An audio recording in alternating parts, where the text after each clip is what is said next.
Hi, welcome to Lesson 2 in the unit on the Dvaravati civilization. In this lesson, we'll be discussing the religions of the Dvaravati people. Okay, so the primary religion of the Dvaravati people was Theravada Buddhism, which is a form of Buddhism which focuses on reaching enlightenment as an individual through isolation and through giving up worldly desires.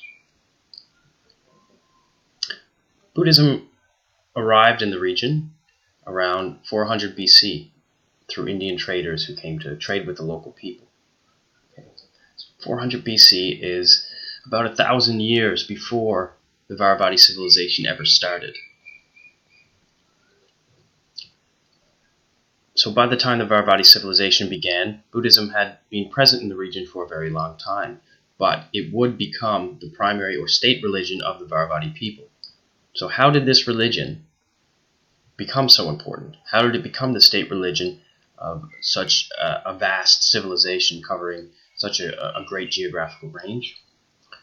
Well, we don't know for sure, but we have a theory. Okay? Historians and archaeologists have a theory. And the theory goes like this. There was an expansion or spreading out of Buddhism in the 3rd century BC, which was initiated or started by an Indian emperor named Ashoka. All right.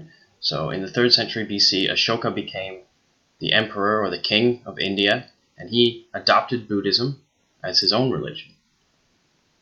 And he wanted to get the word out. He wanted to spread the word or spread the teachings of Buddhism around the world, or around Asia at least. And so what he did was he decided to send missionaries to 9 different parts of the world.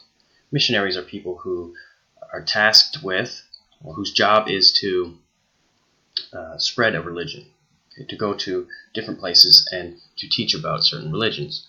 So Ashoka sent 9 groups of missionaries to 9 different parts of the world. As you can see on this map here, one of those groups came to Southeast Asia. All right, so it's said that Ashoka sent a group of missionaries to a region called Suvarnabhumi, which literally means the land of gold.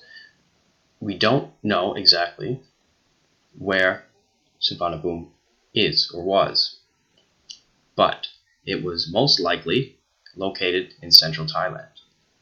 Okay, so that's why the airport is called Suvarnabhumi Airport. So these missionaries were sent to Suvarnabhumi, and they taught the local people about Buddhism, and then they adopted the religion themselves. They really liked it, and eventually, by the 6th century, at the beginning of the Dvaravati civilization, it became so popular that it became the main primary state religion of that entire region, or for that entire culture. Now again, this is just a theory, meaning we don't know that it's true 100%, but there's a good likelihood, meaning a good chance, that this is what happened, or something like this happened, to make Theravada Buddhism the most important religion at the time. I do want to point out that there were other religions present throughout the Dvaravati civilization, okay? Especially in the northeastern region of Thailand, or what is today the northeastern region of Thailand. There have been a lot of artifacts found which would indicate that those people living there worshipped Hindu gods, primarily the god Shiva. So there were other religions practiced at the time, including animism, including Hinduism, but Theravada Buddhism was definitely the most important religion at the time, and that's what you need to remember for your tests, okay, and for upcoming projects. Okay, and that's it for this lesson, so thank you very much.